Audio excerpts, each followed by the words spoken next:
ওমর রাদিয়াল্লাহু আনহু অর্ধ পৃথিবীর শাসনকর্তা, অর্ধ দুনিয়া শাসন করেছেন তিনি। একবার রাতের অন্ধকারে মোমবাতির আলো জ্বালিয়ে, সেই যুগেতে এরকম ইলেকট্রিক্যাল লাইট ছিল না, মোমবাতির আলো জ্বালিয়ে তিনি অফিসিয়াল কাজ করছেন। এমন সময় তার কিছু রিলেটিভ আসলেন দেখা করার জন্য, দরজায় নক করলেন।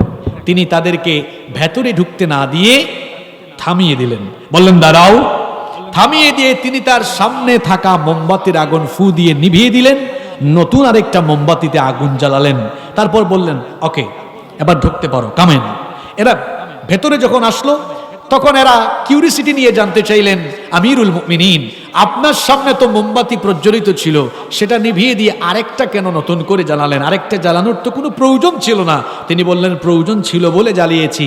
তোমরা আসার আগে রাষ্ট্রের টাকায়, জনগণের টাকায় কেনা মোমবাতির আলো জ্বালিয়ে রাষ্ট্রের কাজ, অফিসিয়াল কাজ করছিলাম। তোমরা আমার রিলেটিভ, এসেছো হয়তো ব্যক্তিগত কথা বলবা। চিন্তা করলাম রাষ্ট্রের টাকা, জনগণের টাকায় কেনা মোমবাতির আলো জ্বালিয়ে তোমাদের সাথে ব্যক্তিগত কথা আর আত্মীয় স্বজনের কথা বললে আমার জনগণের আমানত নষ্ট হবে, রাষ্ট্রের সম্পদ নষ্ট হবে, আখিরাতে আল্লাহর দরবারে আমাকে আসামি হতে হবে। এই ভয়ে আমি জনগণের টাকায়, রাষ্ট্রের টাকায় কেনা মোমবাতির আগুন নিভিয়ে দিয়ে আমি নিজের টাকায় কেনা মোমবাতির আগুন জ্বালিয়ে তোমাদের সাথে ব্যক্তিগত আলাপ আর আত্মীয় স্বজনের হক আদায় করে কথা বলছি। আমার দেশের চিত্র, উপজেলা চেয়ারম্যান হয়ে যে গাড়িটা পায় তার 14 গোষ্ঠী ওই গাড়িতে উঠ। কথা বুঝেন নাই? এই অনুভূতিটা আসে কখন? তখন আসে আমার রব আমার হিসাব নেবেন। ফজরের নামাজ কি কাজা করবে যদি তার মনে এই ভয় থাকে যে আমার জোহরের আগে লাশ হয়ে যাওয়ার সম্ভাবনা আছে না নাই? যুবকরা ভাবতেছে কি কোন হুজুর, আমার বয়স এখনো মাত্র 20। Keep in your mind, there is no serial of death. মৃত্যুর কোন সিরিয়াল এসেছেন আগে, চলে যেতে পারেন সবার আগে। কেমন করে ঘুমাও তুমি, কেমন করে ঘুমাও তুমি, ফজর করে কাজা, এমন তো হতে পারে জোহরে জানাজা। হতে পারে কিনা? ফজর ছাড়বেন আর কখনো? জোরে বলেন, ফজর ছাড়বেন? যে ব্যক্তি ফজর কাজা করলো ওই ব্যক্তি শয়তানের গোলামি করে, শয়তানকে খুশি করে দিন আরম্ভ করলো। আর যে ব্যক্তি ফজর পরে দিন আরম্ভ করলো সে মহান রবকে খুশি করে প্রাণবন্ত মন নিয়ে, একটা পবিত্র মন নিয়ে, অন্তর নিয়ে দিনের কাজ আরম্ভ করলো। সুবহানাল্লাহ। আমরা পবিত্র মন নিয়ে দিন শুরু করব, পরে ইনশাআল্লাহ। আমার দেশে ওয়াজ মাহফিলে মানুষ বেশি আর নামাজে মানুষ। আমার নবীর মসজিদ ছিল কাঁচা, মুসল্লি ছিল পাকা, আর এখন মসজিদ হয়ে গেছে পাকা কিন্তু মুসল্লির অভাবে মসজিদ পড়ে থাকে ফাঁকা। নামাজের খবর নাই। এমনকি বহু ওয়াজ মাহফিলের শ্রোতা এশার নামাজও পড়ে না, আবার মাহফিলে প্রধান বক্তার ওয়াজ শুনে, রাত 1টা পর্যন্ত ওয়াজ শুনে বাড়ি যায়, ফজরের নামাজ আদায় করে না, কাজা করে। আপনি এত ওয়াজ শুনে কি হবে যদি আপনার নামাজের আমল ঠিক না থাকে?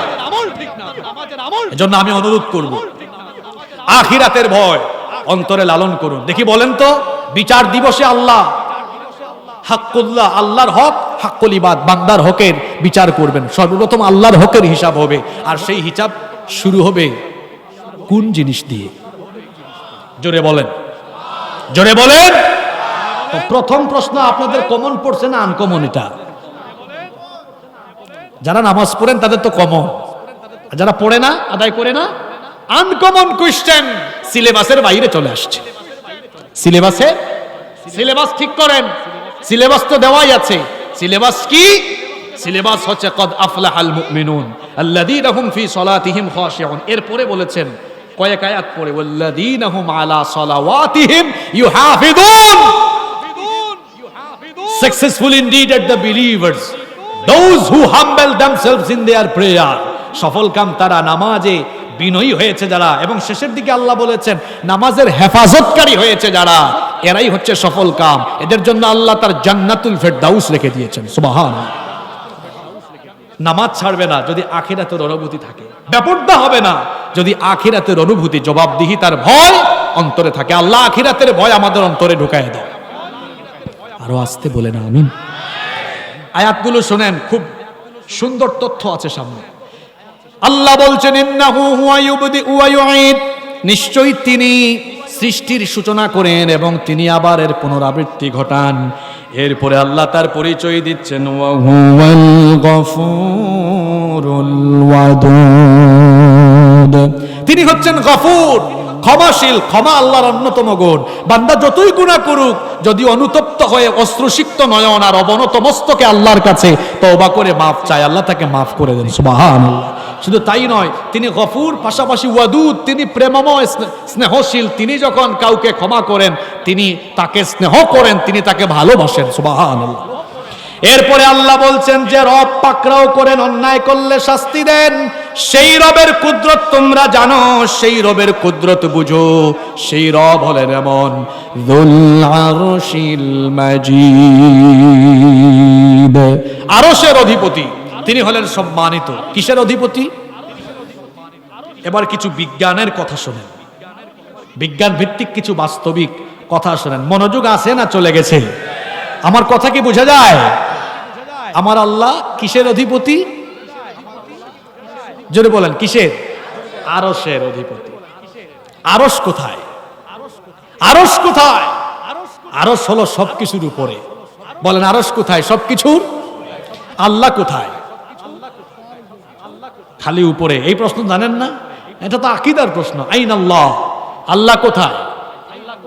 ইন্না লিল্লাহি ওয়া ইন্না ইলাইহি রাজিউন। আল্লাহ সব জায়গায়? হ্যাঁ, আল্লাহ সব জায়গায়। আল্লাহ তাআলার দৃষ্টি শক্তি, শ্রবণ শক্তি সব জায়গায় আছে, সব তিনি দেখেন। কিন্তু তিনি কোথায়? তিনি হচ্ছেন আরশে আজিমের উপরে। আলাল আরশ বলা হয়েছে। অন, আলা মানে ইংরেজিতে আমরা অন ব্যবহার করি, on the chair, on the table. On, এটাকে আরবিতে কি বলে? আলা। আর রহমানু আলাল আরশি ইস্তাওয়া। কোরআনে কারীমের 20 নম্বর সূরা, সূরাতুত তাহা এর 5 নম্বর আয়াতে আল্লাহ তাআলা বলছেন রহমান আরশে আজিমের উপরে সমাসীন হয়ে আছেন। আরশে আজিমের উপরে। এবার আসেন আরশ কোথায়? আপনাদেরকে এক ভিন্ন জগতে নিয়ে যাই। এখন আরশ কোথায়? আরশ হলো সবার উপরে। আমরা এখন কোথায়? আমরা এখন 56,000 বর্গমাইলের বাংলাদেশের কোনো একটি জেলার, কুড়িগ্রাম জেলার ভুরুঙ্গামারী উপজেলার সোনাহাট এলাকায় আছে। সোনাহাট থেকে অনেকে ঢাকায় যায় নাই, এমন মানুষও আছে না? আছে।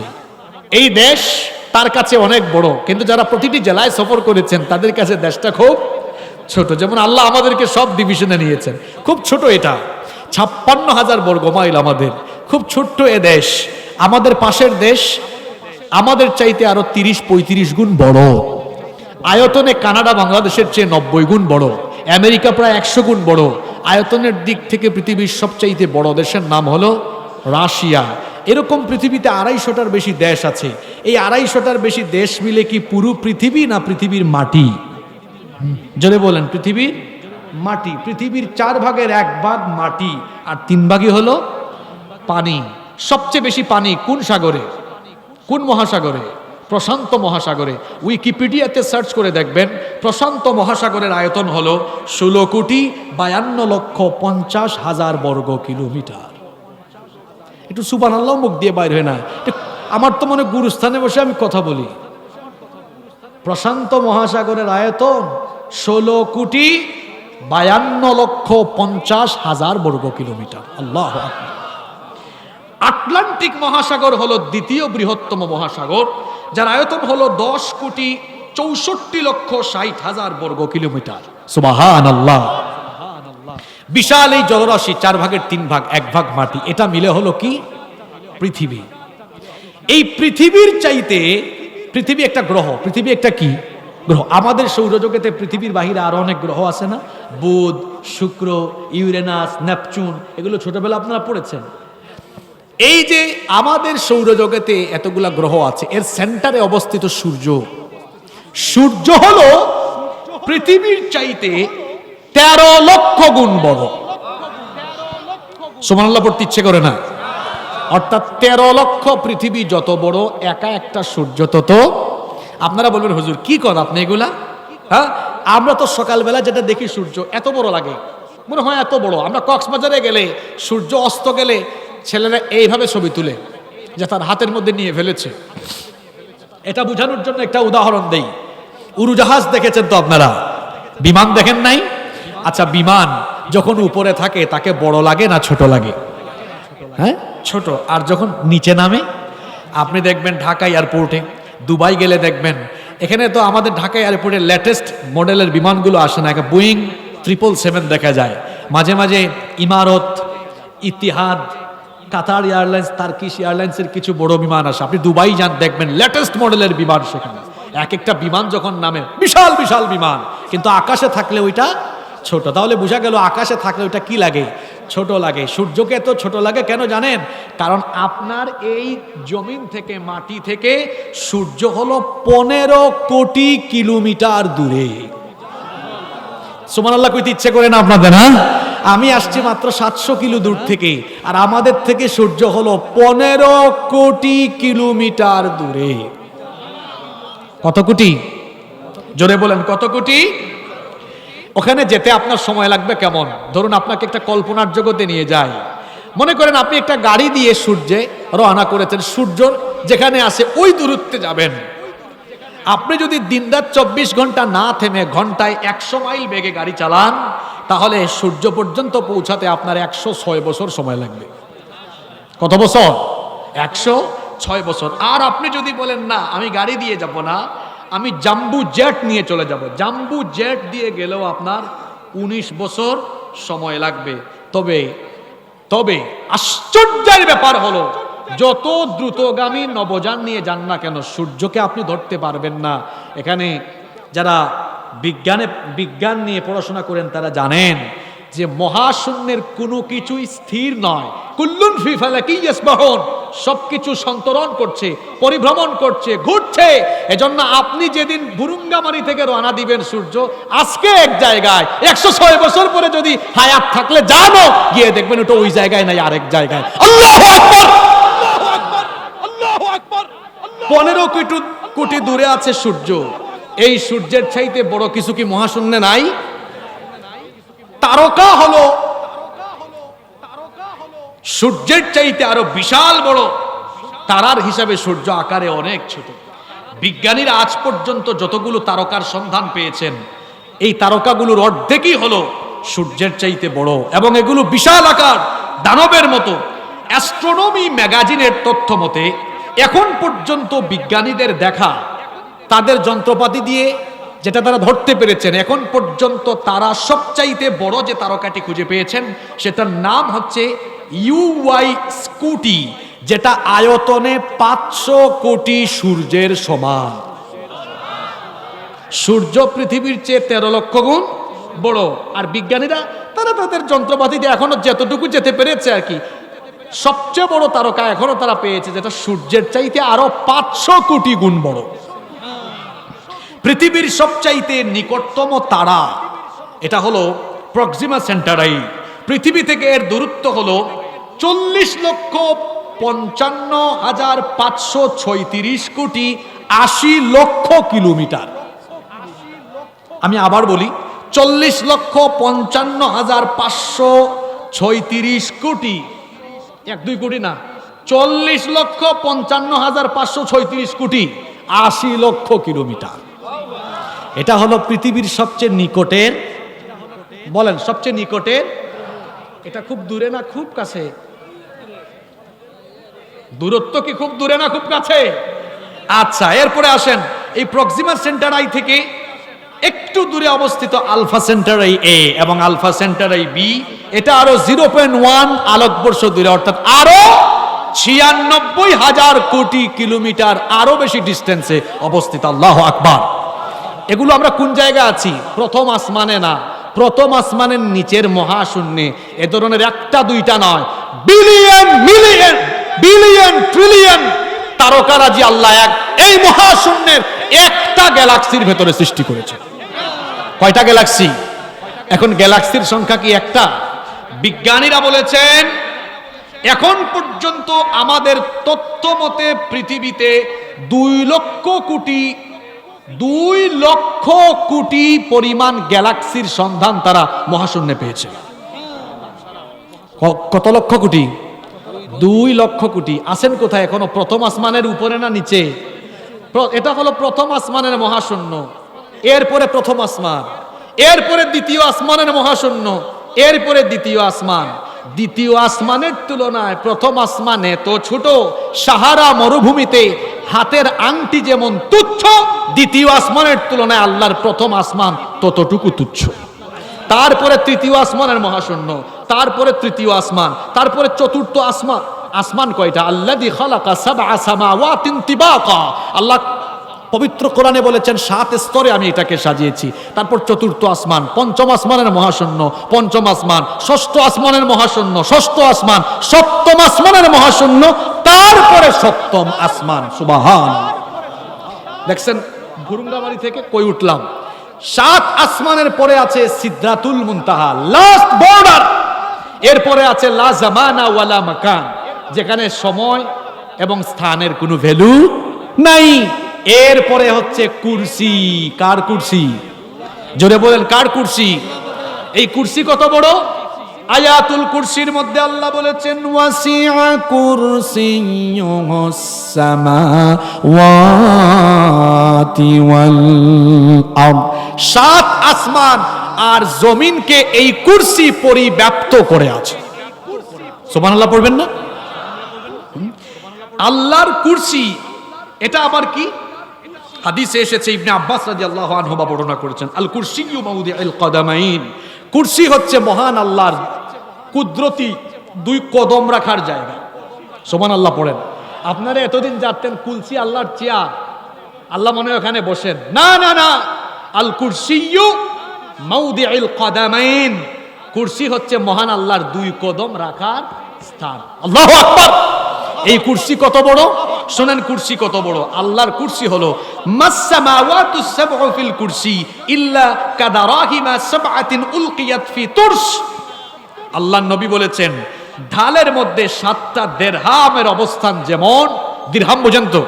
ঢালের মধ্যে 7টি দিরহামের অবস্থান যেমন, কুরসির মধ্যে 7 আসমানের অবস্থানও হলো তেমন। আল্লাহু আকবার।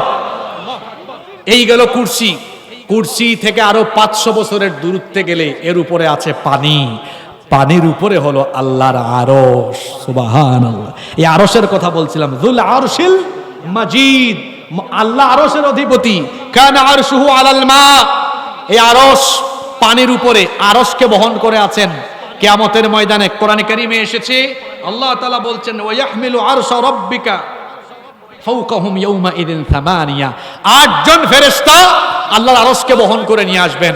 আল্লাহর নবী বলেছেন আরশ বহনকারী ফেরেশতা এরা কেমন শোনো। আল্লাহর নবী বলেছেন একজন আরশ বহনকারী ফেরেশতার বর্ণনা দেওয়ার ব্যাপারে আমাকে অনুমতি দেওয়া হয়েছে। আর ওই ফেরেশতার কান থেকে কাঁধ পর্যন্ত এই অংশের দূরত্ব হলো 700 বছর চলার সমান। সুবহানাল্লাহ পড়তে ইচ্ছে করে না আপনাদের? সেই আরশের উপরে আমার আল্লাহ সমাসীন আছেন। তাহলে সেই আল্লাহর কুদরত, সেই আল্লাহর শক্তিমত্তা কম না বেশি? আরো জোরে বলেন, কম না বেশি? সে আল্লাহ বলছেন আমার পাকড়াও, আমার ধরা বড় কঠিন, কারণ আমি আরশের অধিপতি, আমি সম্মানিত, আমার ক্ষমতা হলো এমন ফাআলুল লিমা ইউরিদ। তিনি যা চান তাই করতে পারেন। আমার আল্লাহর যা ইচ্ছা সেটা তিনি সাথে সাথে করতে পারেন। তিনি ধনীকে গরিব বানিয়ে দিতে পারেন, গরিবকে তিনি ধনী বানিয়ে দিতে পারেন, ফকিরকে বাদশা বানাতে পারেন, বাদশাকে তিনি ফকির বানাতে পারেন। আমার আল্লাহ যদি চান ক্ষমতাসীন ব্যক্তিকে ক্ষমতাহারা করতে পারেন, আবার অসহায় ব্যক্তিকে ক্ষমতায় বসাতে পারেন কিনা? ইউসুফ আলাইহিস সালামকে তার 10 ভাইরা ষড়যন্ত্র করে, চক্রান্ত করে অন্ধকার কুয়ার মধ্যে ফেলে দিয়েছিল। তারা ভেবেছিল সাঁতার না জানা ছোট্ট ইউসুফ অন্ধকারে কুয়ায় হয় মৃত্যুবরণ করবেন, অথবা কেউ তাকে উঠায়া গোলাম হিসাবে গ্রহণ করবেন। কিন্তু তাদের পরিকল্পনার ভিন্নতর কিছু ঘটে গেল। মহান আল্লাহ তার পরিকল্পনা আর কুদরত অনুযায়ী ইউসুফ আলাইহিস সালামকে সেখান থেকে উঠায়া অসহায় ইউসুফ নবীকে মিশরে ঢুকায়া দেওয়ার পরে একটা পর্যায়ে আল্লাহ তাকে মিশরের ক্ষমতার মালিক বানিয়ে দিলেন। তাহলে আমার আল্লাহ যাকে চান তাকে তিনি অসহায়ত্ব থেকে ক্ষমতায় বসাতে পারেন কিনা? আবার আল্লাহ যদি চান কাউকে ক্ষমতা থেকে নামায়া জেলখানার ভেতরেও ঢুকাতে পারেন কি পারেন না? দেখেন না এখন অনেকে জুতার বাড়ি খায়, ডিম খায়, ডিম মারে না পাবলিক? বলেন পারেন কিনা? আল্লাহ এটা পারেন কিনা? এখান থেকে একটা শিক্ষা নেন। এখানে রাজনীতি করেন কেউ থাকলে বুঝেন ভাই, বুঝে শুনে কইরেন। দেখেন অপব্যবহার করলে এই পরিণতি হয়। আর ছাত্র জনতা কিন্তু বাংলাদেশের সজাগ আছে, সামনের দিনে 2 নাম্বারি করার চিন্তা করেন না, নইলে কিন্তু পাবলিক এমন খেচা দিবে, এমন ছেঁচা দিবে আপনি কল্পনাও করতে পারবেন না। আমার আল্লাহর ক্ষমতা ফাআলুল লিমা ইউরিদ, যা চান তাই তিনি করতে পারেন। কি ক্ষমতা তার? রাতকে দিন বানিয়ে দেন, দিনকে তিনি রাত বানিয়ে দেন, সাগরকে নগর বানিয়ে দেন, আবার তিনি নগরকে সাগরও বানিয়ে দিতে পারেন। তিনি যদি চান তাহলে তিনি কারো ক্ষতি করতে পারেন, আবার তিনি কারো ক্ষতি করলে কেউ তার উপকার করতে পারবে। আবার কারো যদি তিনি উপকার করেন, কল্যাণ করেন, কেউ তার অকল্যাণও করতে পারবে। এজন্য রব্বুল আলামিন কোরআনুল কারীমের 48 নম্বর সূরা সূরাতুল ফাতহের 11 নম্বর আয়াতের শেষাংশে বললেন, কুল ফামান ইয়ামলিকু লাকুম মিনাল্লাহি শাইআন ইন আরাদা বিকুম দাররান আও আরাদা বিকুম নাফআ বাল কানাল্লাহু বিমা তা'মালুনা খাবীর। আল্লাহ তাআলা বলছেন আপনি বলুন, ও নবী আপনি বলুন, আল্লাহ যদি কারো উপকার করতে চান তাহলে আল্লাহকে মোকাবেলা করে তার ক্ষতি করার তো সাধ্য কারো নাই। আবার আল্লাহ যদি কারো ক্ষতি করতে চান আল্লাহকে মোকাবেলা করে ওই ব্যক্তির কল্যাণ করার কোনো ক্ষমতাও দুনিয়ায় কারো। এরপরে আল্লাহ বলছেন যে আল্লাহর এত ক্ষমতা, সেই সর্বশক্তিমান আল্লাহ, তিনি অতীতেও কি করেছেন শুনেন। হাল আতাকা হাদিসুল জুনুদি ফিরআউনা ওয়া সামুদ, আপনার কাছে কি ফেরাউন এবং সামুদের সৈন্যবাহিনীর খবর গিয়েছে? ফেরাউন এবং সামুদ জাতির সৈন্যবাহিনীকে যিনি ধ্বংস করে দিয়েছেন তিনি কে? আপনাদের মনোযোগ আছে নাকি শেষ করে দিব? আপনাদের এখানে ম্যানেজমেন্টটা আমার কাছে কেমন জানি লাগলো, আজকে শ্রোতারাও কেমন জানি লাগলো। কুড়িগ্রামে আমি আজকে নতুন না, গত 5 বছর ধরে আসি, কিন্তু এই প্রথম ব্যতিক্রমী কোনো এলাকা পেলাম। আমি কুড়িগ্রামে যেখানে এসেছি খুব মনোযোগী মানুষ পেয়েছি, এখানে একটু অমনোযোগ, অব্যবস্থাপনা লক্ষ্য করেছি। এত টাকা খরচ করে মাহফিলের আয়োজন করা হয়, আপনারাও কষ্ট করে আসেন।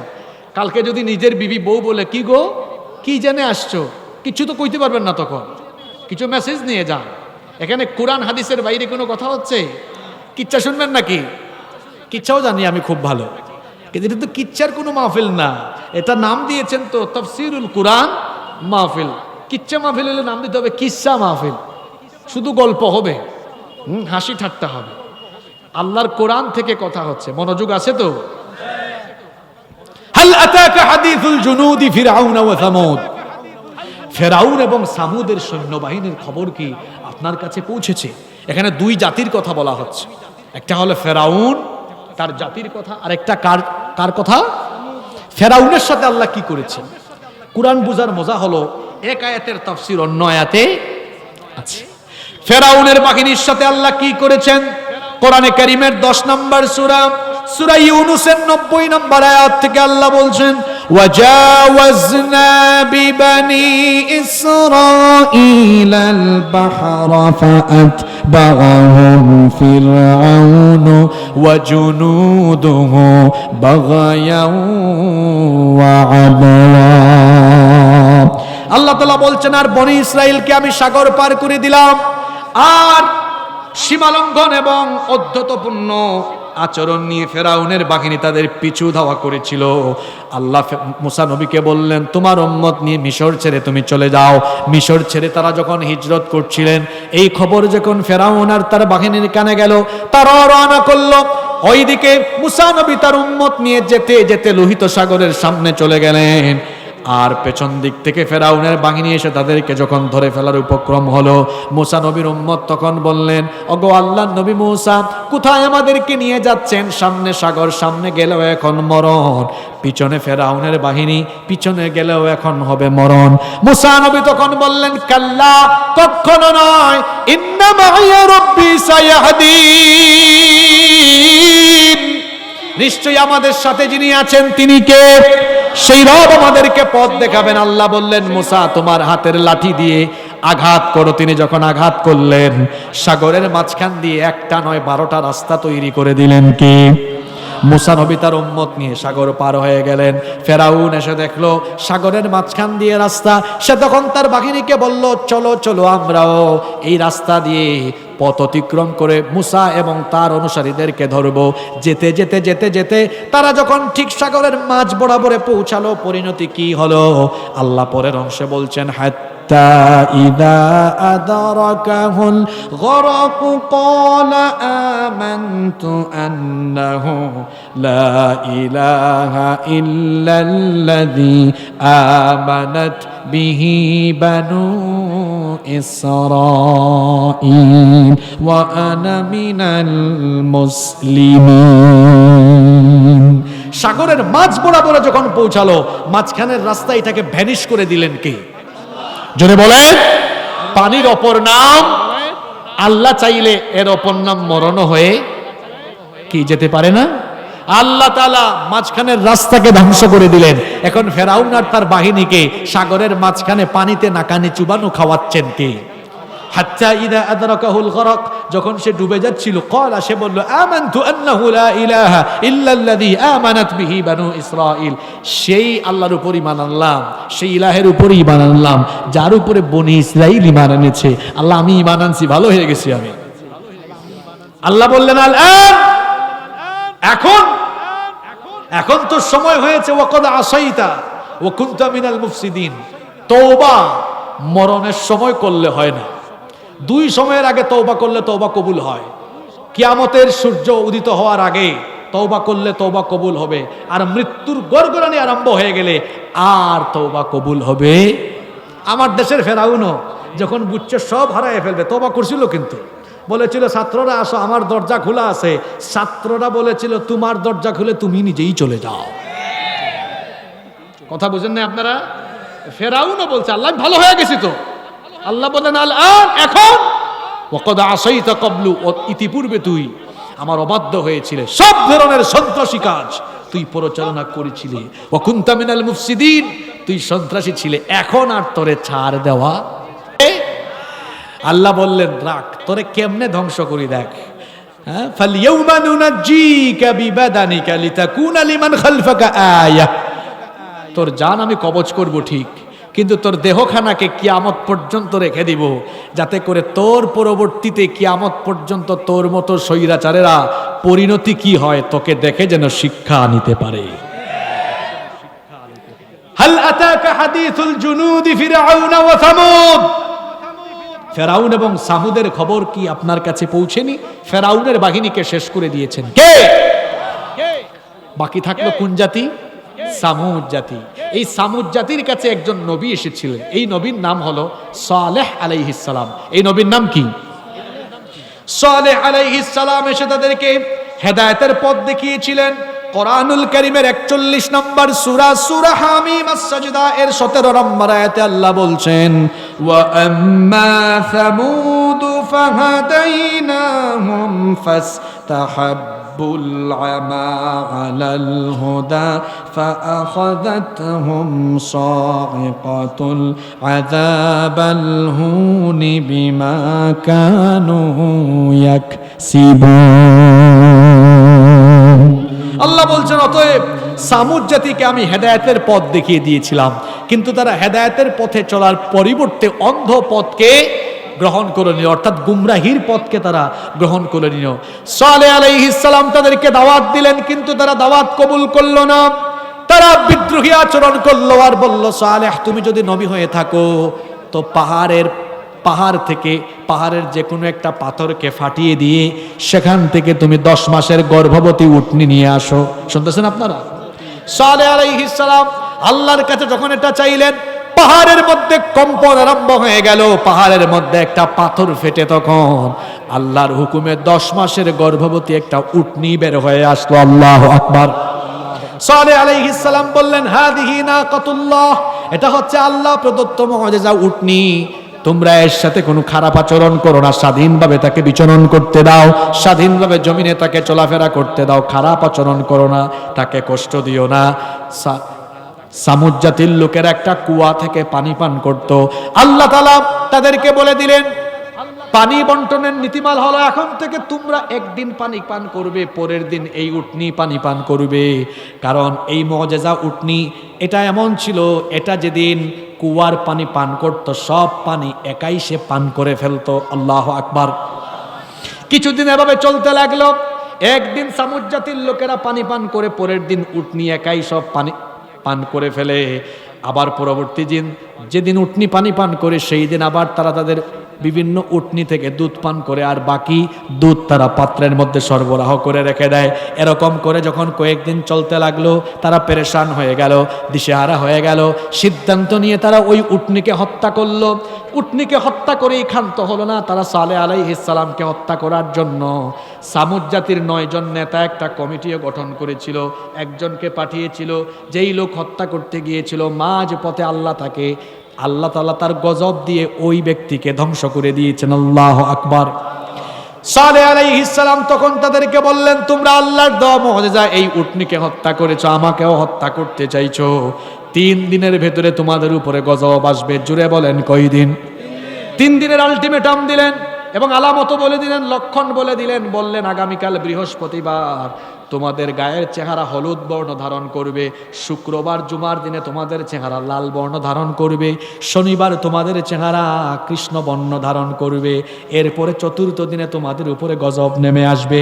অবাধ্য নাফরমানি জাতি এরপরেও আল্লাহর আযাবের ভয়ে ভীত বিহব্বল হলো না, বিদ্রোহী আচরণ করে বলল, সাহস থাকলে এই গজব নিয়ে আসো। নাউযুবিল্লাহি মিন। আল্লাহ তাআলার আদেশে সালেহ আলাইহিস সালাম তার অনুসারীদেরকে নিয়ে এই এলাকা ছেড়ে চলে গেলেন। পরের দিন বৃহস্পতিবার সত্যি সত্যি আলামত দেখা গেল, তাদের সকলের চেহারা হলুদ বর্ণ হয়ে গেল, জুমার দিনে লাল বর্ণ হয়ে গেল, পরের দিন শনিবার কৃষ্ণ বর্ণ হয়ে গেল, চতুর্দিন তাদের উপরে এমন আযাব নেমে আসলো, অবাধ্য এই জাতির উপরে এমন এক ভূমিকম্প আসলো আর বজ্রনিনাদ আসলো। বজ্রনিনাদের মাধ্যমে আর ভূমিকম্পের মাধ্যমে সেই সামুদ জাতির অবাধ্য কাফেরদেরকে ধ্বংস করে দিয়েছেন কি? এই কথাই আল্লাহ বলছেন, হাল আতাকা হাদিসুল জুনুদি ফিরআউনা ওয়া সামুদ। ফিরআউন এবং সামুদের সৈন্যবাহিনীর খবর কি আপনার কাছে পৌঁছায় নাই? তাদেরকে আমি যেভাবে পাকড়াও করেছি, যেভাবে ধ্বংস করে দিয়েছি, আমার সাথে কেউ যদি নাফরমানি করে, আমার সাথে কেউ যদি অবাধ্যতা পোষণ করে, দুনিয়া এবং আখিরাতে এভাবে তাদেরকে পাকড়াও যিনি করবেন তিনি কি? আল্লাহ বলছেন এরপরেও নাফরমানদের স্বভাব হলো বালিল্লাযীনা কাফারু ফি তাকযীবিন ওয়াল্লাহু মিন ওয়ারাইহিম মুহীত। এরপরেও তারা মিথ্যা রূপে অভ্যস্ত হয়ে আছে, মিথ্যার মধ্যে পড়ে আছে। তারা জানে না ওয়াল্লাহু মিন ওয়ারাইহিম মুহীত, তাদেরকে পরিবেষ্টন করে যিনি আছেন তিনি কে? মহামান্বিত, সম্মানিত, মর্যাদা সম্পন্ন কোরআন। এই কিতাব কার? এবার আল্লাহ বলেন, এটা কোথায় এই কিতাব কোথায় সংরক্ষিত সেটাও শোনো। এই কিতাব সংরক্ষিত আছে, এটার পরিবর্তন হয় না, পরিবর্তন হয় না, হবেও না। কারণ হলো ফি লাউহিন মাহফুজ, এটা লাউহে মাহফুজের সুরক্ষিত ফলকের মধ্যে লিপিবদ্ধ করা। আরশ কোথায় সেটা তো বলেছিলাম। এবার শুনেন লাউহে মাহফুজ কোথায়। আল্লামা ইমাম ইবনে কাসির রাহিমাহুল্লাহ তার তাফসীর ইবনে কাসিরের ভেতরে খুব সুন্দর বর্ণনা দিয়েছেন এর ব্যাপারে। কোন মুফাসসির বলেছেন আল্লাহর আরশের ডান পাশে লাউহে মাহফুজ অবস্থিত, এবং এটি এমন একটি সুরক্ষিত ফলক যেখানে পৃথিবীর সূচনা লগ্ন থেকে নিয়ে ধ্বংস হওয়ার দিন পর্যন্ত যা যা হবে সেই ফলকে সুরক্ষিত করে সবকিছু লিপিবদ্ধ করে রাখা হয়েছে। তাও সুবহানাল্লাহ মুখ দিয়ে বের হয় না। মনে থাকবে গো আপনাদের কথা, এই ভুরুঙ্গামারিতে আসার আগে আমি খুব হিসাব নিকাশ করে আসবো, কারণ গুরুস্থানের মুর্দা এরা। এতক্ষণ এত কথা বললাম, শুনলেন না। কাল পরশু একটু ইউটিউব বাজায় শুনেন যে হুজুর 1 ঘন্টা কি কি বলে গেল। আমার স্যার এখানে বক্তব্য রেখেছিলেন যে কিছু কিছু এলাকায় পাওয়া যায় বকাউল্লাহ আর সুনাউল্লাহ। তো এখানে আমি হয়েছি বকাউল্লাহ, আপনারা হয়েছেন সুনাউল্লাহ। বকলাম, আপনার শুনলেন, কিন্তু বুঝাউল্লাহ নাই। বকাউল্লাহ আর সুনাউল্লাহ হইলে হবে না, এর পাশাপাশি বুঝাউল্লাহ হইতে হবে। বুঝাউল্লাহ বুঝেন নাই? একটু বুঝে শোনা যাবে। এই কোরআন, এর বাড়ি কোথায়? জোরে বলেন, এর বাড়ি কোথায়? লৌহে মাহফুজে, সুরক্ষিত ফলকে। তাইলে বলেন, এই কিতাব পরিবর্তন কাটছিট করার কোনো সুযোগ আছে? জোরে বলেন, কোনো সুযোগ আছে? কথায় আছে, শেষ ভালো যার, সব ভালো তার। চমৎকার কিছু তথ্য আমি শেষের দিকে শেয়ার করি। এই কোরআন আল্লাহ হেফাজত করছেন। কে হেফাজত করছেন? আল্লাহ বলছেন, ইন্না নাহনু নাযালনা যিকরা ওয়া ইন্না লাহু লাহাফিযুন। নিশ্চয়ই কোরআন আমি নাজিল করেছি, আবার এর হেফাজতের দায়িত্ব আমি গ্রহণ করেছি। সুবহানাল্লাহ। হেফাজত কিভাবে করছেন? একদিকে এই কোরআনের সবটুকু লাউহে মাহফুজের মধ্যে লিপিবদ্ধ করা আছে, অন্যদিকে দুনিয়াতেও আমাদের কাছে যেটা আছে এটাও ১৫০০ বছর আগে নাজিল হয়েছিল। যেরকম নাজিল হয়েছে সেরকমই আছে, নাকি কয়েকবার সংশোধন হয়েছে? কথা বলতে হবে।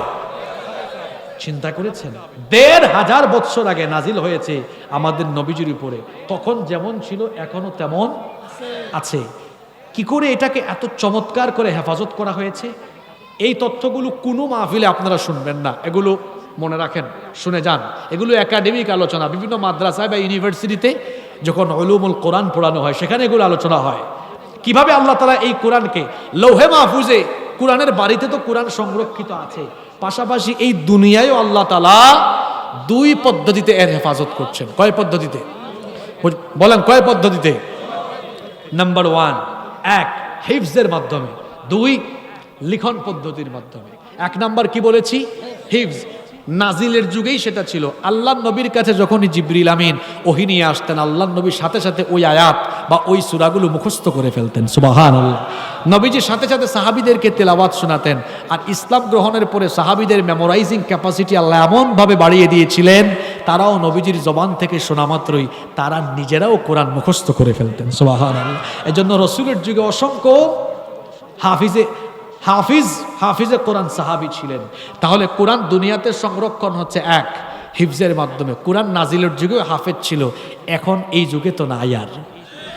The number of the people who have memorized the holy book Quran is countless.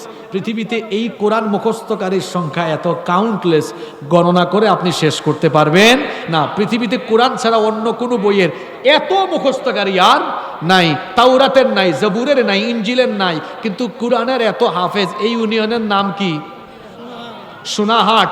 এই সোনাহাট ইউনিয়নে হাফেজ আছে না নাই? বুরুঙ্গামারিতে শত শত আছে, কুড়িগ্রামে হাজার হাজার আছে, উত্তরবঙ্গে হাজার হাজার আছে, গোটা পৃথিবীতে কোটি কোটি হাফেজে কোরআন আছে। আল্লাহু আকবার। হিফজের মাধ্যমে কোরআন সংরক্ষণ। 2 কি পদ্ধতি? যদি বলেন, ভার্সন একটু চেঞ্জ হয়েছে। এই যুগে প্রিন্টেড ভার্সন। রাসূলের যুগে কোরআন কিভাবে লিখে রাখা হতো? আল্লাহ রাসূলের যুগে কিছু সাহাবী ছিলেন কাতিবে ওহী, ওহী লিখক সাহাবী। তারা কি করতেন? আল্লাহ রাসূলের কাছে ওহী নাজিল হয়ে তেলাওয়াত শুনলেই তারা বিক্ষিপ্তভাবে, তখন কিন্তু সেই জামানায় কাগজ বের হয় নাই, তারা তখন পাথর খোদাই করে লিখতেন। তারা তখন কাঠের ফলকে লিখতেন, পাথরে লিখতেন, উটের চেপ্টা চামড়ায় লিখতেন, গাছের বাকলে বিক্ষিপ্তভাবে কোরআন লিখে রাখতেন। এবং কোরআন সংকলনের মোট 3টা যুগ আছে। কয়টা যুগ? জোরে বলেন, কয়টা যুগ? এই যে আমার হাতে কোরআন এখন দেখছেন, এই যে এই পর্যন্ত কোরআন এসেছে, সংকলন হয়েছে কয়টা পর্যায়ে? 3। 1 নাম্বার, রাসূলের যুগে কোরআন সংকলন হয়েছে পূর্ণাঙ্গ আকারে। কোরআন তখন গ্রন্থাকারে লিপিবদ্ধ করা হয়নি, তখন বিক্ষিপ্ত আকারে কোরআন লেখা ছিল। কোথায় কোথায়? কোথাও ছিল পাথরে, বাকলে, চামড়ায়, তক্তার উপরে বিক্ষিপ্তভাবে। ফর এক্সাম্পল, মাসালান মনে করেন ওনার কাছে 2 পারা, ওনার কাছে 3 সূরা, ওনার কাছে 5 সূরা, আমার কাছে 10 সূরা, ওনার কাছে 8 সূরা, ওনার কাছে 12 সূরা, ওনার কাছে 5 পারা। একজনের কাছে ছিল না, বিক্ষিপ্তভাবে বিভিন্ন জায়গায় ছিল। আপনারা বলেন হুজুর তাইলে এগুলো মিলাইছেন কেমনে? আল্লাহর রসুল জীবদ্দশাই সাহাবীদেরকে বলে দিয়েছেন, আর নবীজিকে বলেছেন জিবরিল, জিবরিলকে বলেছেন কে? কোন সূরার পরে কোন সূরা, কোন সূরার পরে কোন সূরা বিন্যাস হয়েছে রাসূলের যুগেই, কিন্তু পূর্ণাঙ্গ গ্রন্থ আকারে তখন কোরআন লিপিবদ্ধ করা হয় নাই। যারা হাফিজ হয়েছিলেন তারতিব মেইনটেইন করে হাফিজ হয়েছেন, অর্থাৎ সিরিয়াল বাই সিরিয়াল তারা সূরাগুলো মুখস্থ করে রেখেছিলেন। রাসূলের যুগে কি এই রকম এক গ্রন্থে কোরআন ছিল? সবাই বলেন ছিল। এই গেল কোরআন সংকলনের প্রথম যুগ। দ্বিতীয় যুগ, ইসলামের প্রথম খলিফার নাম কি? জোরে বলেন। আবু বকর রাদিয়াল্লাহু আনহুর যুগে ইসলাম বিরোধী চক্র মাথা চড়া দিয়ে উঠে। তখন ভণ্ড নবীদের উত্থান ঘটে চরমভাবে। তখন ভণ্ড নবীদের বিরুদ্ধে একটা যুদ্ধ পরিচালিত হয়েছিল, সেই যুদ্ধের নাম ছিল ইয়ামামার যুদ্ধ। ইয়ামামার যুদ্ধে অসংখ্য হাফিজে কোরআন সাহাবী শহীদ হয়ে যান। ইন্না লিল্লাহি ওয়া ইন্না ইলাইহি রাজিউন। এত সংখ্যক হাফেজ সাহাবী শহীদ হলেন। যুদ্ধের পরে ওমর ইবনুল খাত্তাব রাদিয়াল্লাহু আনহু আবু বকর রাদিয়াল্লাহু আনহুর কাছে এসে বললেন, খলিফাতুল মুসলিমিন, অসংখ্য হাফিজে কোরআন সাহাবী শহীদ হয়ে গিয়েছেন, আল্লাহর কোরআন আমাদের কাছে একটা গ্রন্থের ভেতরে লিপিবদ্ধ নাই, পাশাপাশি এত হাফেজ চলে গেলেন, আমরা যদি এই মুহূর্তে যারা বেঁচে আছেন ওই হাফেজ সাহাবী আর যাদের কাছে কোরআন লেখা আছে এই দুইয়ের কম্বিনেশন সমন্বয় ঘটিয়ে কোরআনকে গ্রন্থাকারে লিপিবদ্ধ না করি, আগামীর দিনে এটা আমাদের জন্য বিপজ্জনক হতে পারে। তখন তিনি সিনিয়র সাহাবীদেরকে ডাকলেন, ডেকে পরামর্শ নিলেন, সবাই পরামর্শ দিলেন, রায় দিলেন। এরপরে ৪২ জন সাহাবীকে নিয়ে কুরআন গ্রন্থায়ন কমিশন গঠন করা হলো। সেই কমিশনের সচিব হয়েছিলেন যায়েদ ইবনে সাবিত রাদিয়াল্লাহু আনহু। সুবহানাল্লাহ। এই ৪২ জন সাহাবী কোরআনে কারীম প্রথমবারের মতো আবু বকর রাদিয়াল্লাহু আনহুর যুগে পৃথিবীতে কাগজের প্রচলন শুরু হয়। এবার কাগজের মধ্যে সরাসরি কোরআন হাফিজে কোরআনদেরকে ডেকে ডেকে এনে, আর যাদের কাছে তক্তায় বাকলে চামড়ায় বিভিন্ন জায়গায় লেখা ছিল এনে এনে এনে এনে জোড়া লাগিয়ে হাফেজদের থেকে শুনে শুনে শুনে শুনে serial by serial Abu Bakr রাদিয়াল্লাহু আনহুর যুগে দ্বিতীয় পর্যায়ে কোরআন সংকলন করে কোরআনকে গ্রন্থাকারে লিপিবদ্ধ করা হলো। সুবহানাল্লাহ। কিন্তু একটা মুশকিল থেকে গেল। এখানে আলেম ওলামারা আছেন, ওনারা জানেন কোরআন নাজিল হয়েছে 7টা ভার্সনে, 7টা আঞ্চলিক ভাষা। আবু বকর রাদিয়াল্লাহু আনহুর জামানায় কোরআনকে লেখা হলো সব ভাষায়, যত ভাষায় কোরআন নাজিল হয়েছে। কয়টা আঞ্চলিক ভাষায়? আপনারা তো একটা জানেন, যেমন ওয়াদ-দুহা ওয়াল-লাইলি ইযা সাজা মা ওয়াদ্দাআকা রাব্বুকা ওয়া মা ক্বালা। এর আরেকটা ভার্সন আছে, ওয়াদ-দুহি ওয়াল-লাইলি ইযা সাজি মা ওয়াদ্দাআকা রাব্বুকা ওয়া মা ক্বালি। আপনারা পড়েন আলহামদুলিল্লাহি রাব্বিল আলামিন আর রহমানির রহিম মালিকি ইয়াউমিদ্দিন। আরেক ভার্সনে আছে মালাকা ইয়াউমিদ্দিন। এক জায়গায় আছে ইয়াতাফাক্কারুন, অন্য কিরাতে তাতাফাক্কারুন। তো আবু বকর রাদিয়াল্লাহু আনহুর জামানায় সাতকারীর যে রেওয়ায়াত, সকল রেওয়ায়াতে লেখা হলো। তৃতীয় পর্যায়ে উসমান বিন আফফান রাদিয়াল্লাহু আনহুর জামানায়, ইসলাম এখন শুধু আরবে নাই, রোম পারস্যের সীমানায় ইসলামের পতাকা উঠছে। সুবহানাল্লাহ পড়তে ইচ্ছে করে না? এখন যেই দেশে ইসলাম আছে সেই দেশে কোরআন আছে না নাই? এখন উসমান রাদিয়াল্লাহু আনহুর জামানায় ওই কোরআন সব সাম্রাজ্যে গিয়েছে। এটা কয় আঞ্চলিক ভাষায়?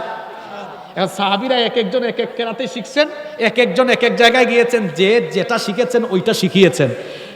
এখন একটা গন্ডগোল লাগলো। আল্লাহ রসুলের সাহাবী হুযায়ফা ইবনুল ইয়ামান, তিনি আজারবাইজান আর আর্মেনিয়া সফরে গেলেন।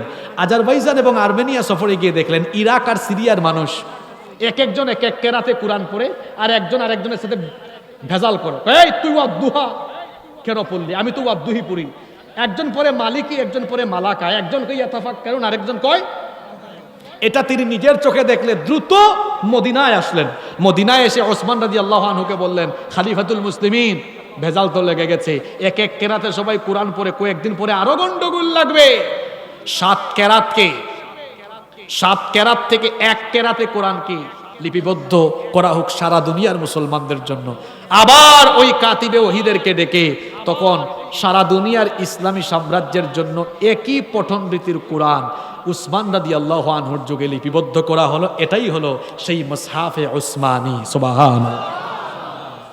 এইভাবে করে কোরআন আমরা পেলাম। পরবর্তীতে হাজ্জাজ বিন ইউসুফ তিনি কোরআনে হরকত সংযোজন করলেন। এটা কোরআন পাঠ করার সুবিধার্থে। বলছিলাম কোরআনের বাড়ি লৌহে মাহফুজে। কোরআন তো আল্লাহ লৌহে মাহফুজে সংরক্ষণ করে রেখেছেনই, পাশাপাশি আমার আল্লাহ দুনিয়ায়ও দুই পদ্ধতিতে কোরআনকে হেফাজত করছেন। এক হলো হিফজ, আরেক হলো লিখন পদ্ধতি। এখন তো আর লেখালেখি নাই, এত আপডেট জামানা, একদম প্রিন্টেড কোরআন। সুবহানাল্লাহ।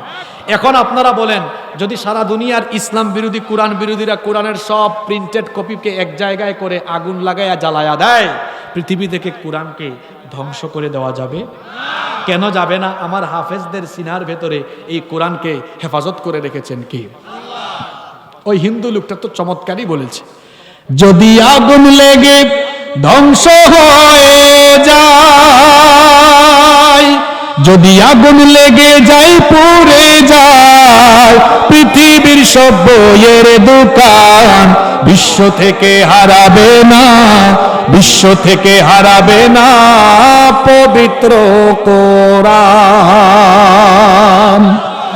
করবে কেমন করে কোরআন ধ্বংস আগুনের তেজ, করবে কেমন করে কোরআন ধ্বংস আগুনের তেজ, আছে বিশ্ব ভরা অগণিত কোরআনে হাফেজ, তারা ছাপায় আসমানি গ্রন্থ, তারা ছাপায় আসমানি গ্রন্থ, বাঁচাবে কোরআনের মান, বিশ্ব থেকে হারাবে না, বিশ্ব থেকে হারাবে না পবিত্র কোরআন। কোরআন হারাবে না। কোরআন বিরোধীরা কালের বিবর্তনে হারিয়ে যাবে, ধ্বংস হয়ে যাবে, কিন্তু আল্লাহর কোরআন থাকবে, কোরআনওয়ালারাও থাকবে। শেষ ভালো যার, সব ভালো তার। তাইলে আমাকে বলেন দেখি, এই কোরআন যেরকম নাজিল হয়েছিল সেরকম আছে না নাই? এটা কিসের কিতাব? ঝাড়ফুঁক আর তাবিজের কিতাব? জোরে বলেন। তাহলে এটা কি? এটা হলো মানব জীবন পরিচালনার চূড়ান্ত গাইডলাইন। আপনার ব্যক্তি জীবন, 3.5 হাত বডি কিভাবে চলবে, পরিবার কিভাবে চলবে, সমাজ এবং রাষ্ট্র কিভাবে চলবে, সবকিছু এই কোরআনে আছে না নাই? জোরে বলেন, আছে না নাই? এটা কেমন আইনের কিতাব? যখন থেকে নাজিল হয়েছে তখন থেকে এখন পর্যন্ত অবিকৃত, অপরিবর্তনীয়। তাহলে মানুষের ভাগ্য পরিবর্তনের জন্য, মানুষের সুখ শান্তির জন্য আল্লাহ একটা আইনের কিতাব দিয়েছেন। সেই আইনের কিতাবের নাম কি? জোরে বলেন। এটা কি পরিবর্তনীয় না অপরিবর্তনীয়? আপনাদের দেশে যেটা আছে, প্রত্যেকটা দেশ পরিচালনার সংবিধান আছে, এটা পরিবর্তনীয় না অপরিবর্তনীয়? শেষ কথাগুলো বলেন, জবাব দিয়েন, পরিবর্তনীয় না অপরিবর্তনীয়? ইউনূস সাহেব হাত দিয়েছেন সংস্কার করবেন, এর আগে আওয়ামী লীগ সংস্কার করেছে, এর আগে বিএনপি করেছে, এর আগে জাতীয় পার্টি করেছে, এরকম 72 থেকে শুরু করে 24 পর্যন্ত চলতেছে। আরো যে কতবার চলবে আল্লাহ জানে আর তারা জানে। আর সংশোধনের সময় কিভাবে সংশোধন করা হয়? যারা সংশোধন করে তারা তাদের নিজের স্বার্থ ঠিক রেখে সংশোধন করে। তাহলে বলেন, যেটা বারবার চেঞ্জ হয় আর নিজের স্বার্থের দিক খেয়াল রেখে পরিবর্তন হয়, এটা দিয়ে কি জনগণের ভাগ্যের পরিবর্তন হওয়ার সম্ভাবনা আছে? বুঝে যান। মনে করেন এই ভুরুঙ্গামারি পরিচালনার দায়িত্ব উনাকে দেওয়া হলো, বলা হলো আপনি চালান। উনি নিজের একটা আইন বানালেন যে ভুরুঙ্গামারিতে চুরি করলে এই শাস্তি, ডাকাতি করলে এই শাস্তি, জিনা করলে এটা আইন বানালেন। উনি তো আর চিরকাল থাকবেন না। এরপরে উনি আসলেন, আসার পরে উনার আগে যিনি আইন বানিয়েছিলেন উনি সেটা দেখে যেগুলা ভালো লাগলো ওইগুলা রাখলেন, যেগুলা ভালো লাগলো না সেগুলা কি দিলেন?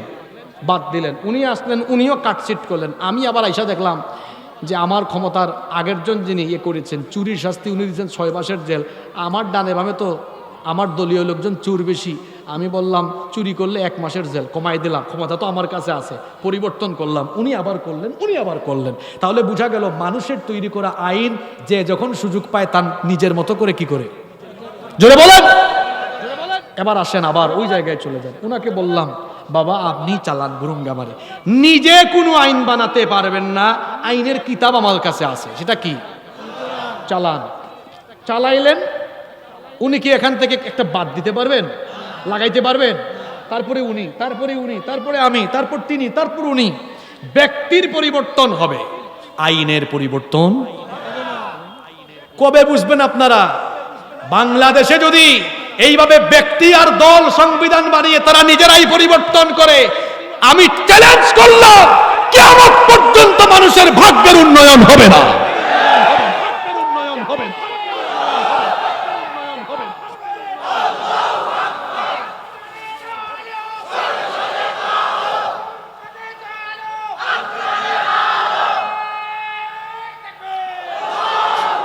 জন্য মানুষের ভাগ্যের পরিবর্তন ঘটাতে হলে, ন্যায় ইনসাফ কায়েম করতে হলে এই কোরআনকে ওয়াজ মাহফিলের প্যান্ডেলের টেবিলের উপরে, মসজিদের সুন্দর তাকে আর মাদ্রাসায় এই কোরআনকে শুধু রেখে দিলে চলবে না। ওয়াজের মঞ্চে, মসজিদ মাদ্রাসায় রাখার পাশাপাশি এই কোরআনের আইনের বাস্তবায়ন দেশের সর্বত্র যখন ঘটানো যাবে, তখনই এই জাতির ভাগ্যের পরিবর্তন আসবে। ভালো করে শোনেন, এই কোরআন আল্লাহর বিধান, আল্লাহর আইন, আল্লাহর দ্বীন ইসলাম প্যাসেঞ্জারের সিটে থাকার জন্য আসে নাই, এসেছে ড্রাইভিং সিটে থাকার জন্য। কোরআন এসেছে পরিচালনার জন্য, পরিচালিত হওয়ার জন্য আসেনি। আল্লাহ কোরআনে বলেছেন, তোমরা বীরের জাতি, শ্রেষ্ঠ জাতি। কুনতুম খায়রা উম্মাহ, কুনতুম খায়রা উম্মাতিন উখরিজাত লিন-নাসি তা'মুরুনা বিল মা'রুফি ওয়া তানহাউনা আনিল মুনকার। তোমরাই সর্বোত্তম জাতি, তোমাদেরকে মানবতার কল্যাণে বের করা হয়েছে। তোমাদের কাজ কি? তা'মুরুনা বিল মা'রুফ, সৎ কাজের আদেশ দিবে। আলেমরা বসে আছেন, আমরের সিগা এখানে, আদেশ সূচক। বলেন, সৎ কাজের আদেশের কথা বলা হলো না অনুরোধের কথা বলা হলো? পিছনের মানুষের কি হয়েছে? কথা বাইরে না, মুখ দিয়া কি চাপাইতেছেন আপনারা? সৎ কাজের কি দেওয়ার কথা বলা হয়েছে? আদেশ। আপনারা পারবেন আদেশ করতে? জি ইনশাআল্লাহ পারবেন না। আপনি পারলে আদেশ করেন তো দেখি। আপনি যে বললেন পারবেন, এই যে বানরাবি শিক্ষা, বাংলাদেশের শিক্ষা ব্যবস্থা শেষ, আপনি এখান থেকে আদেশ করেন দেখি, পাল্টায় দেন, পাল্টাতে হবে। পারবেন? এই আদেশ করতে পারবেন না।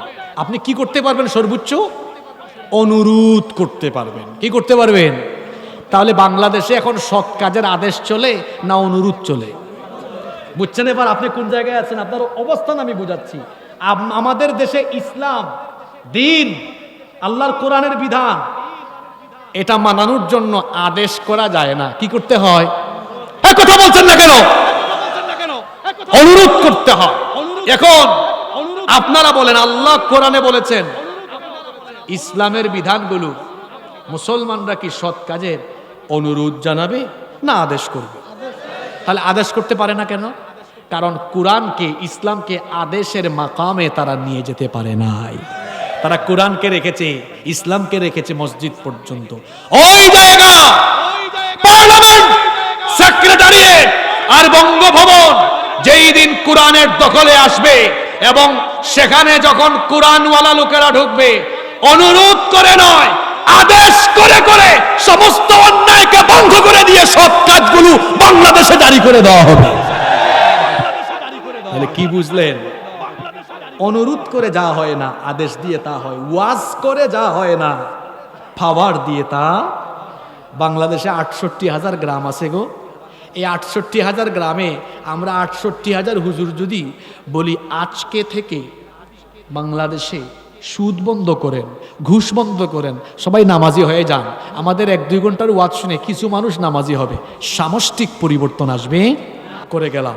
আদেশের জায়গা থেকে যদি পার্লামেন্ট থেকে, সেক্রেটারিয়েট, বঙ্গভবন থেকে অথবা সচিবালয় থেকে কিংবা রাষ্ট্রপতির আদেশ ক্রমে কোনো গ্যাজেট পাস হয়, এই দেশে নামাজ চাললে বেত লাগানো হবে, ওয়াজ লাগবে না, বেতের ভয়ে মসজিদ ভরে যাবে। কি বুঝলেন আপনি? ওয়াজ দিয়ে যেটা হয় না। আল্লাহর রসুলের ইসলাম ছিল কি আর আপনারা বানাইলেন কি?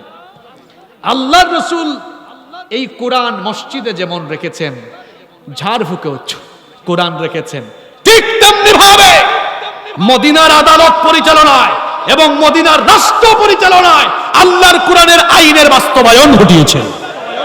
আর আপনারা আর তাবিজ এতটুকুতেই শেষ। ও মা গো, কি মডারেট মুসলমান! এটাকে শুধু ওয়াজ মাহফিল, মসজিদ, মাদ্রাসায় সীমাবদ্ধ রাখলে হবে না। আমাদেরকে সিদ্ধান্ত নিতে হবে আল্লাহর জমিনে আল্লাহর দ্বীন বাস্তবায়নের জন্য, কোরআনের আইনের বাস্তবায়ন ঘটানোর জন্য বাংলাদেশের যেখান থেকে আদেশ হয় আদেশের মাকাম পর্যন্ত আল্লাহর কোরআনকে নিয়ে যেতে হবে। কারা কারা রাজি আছেন দুহাত তুলে আল্লাহকে দেখান।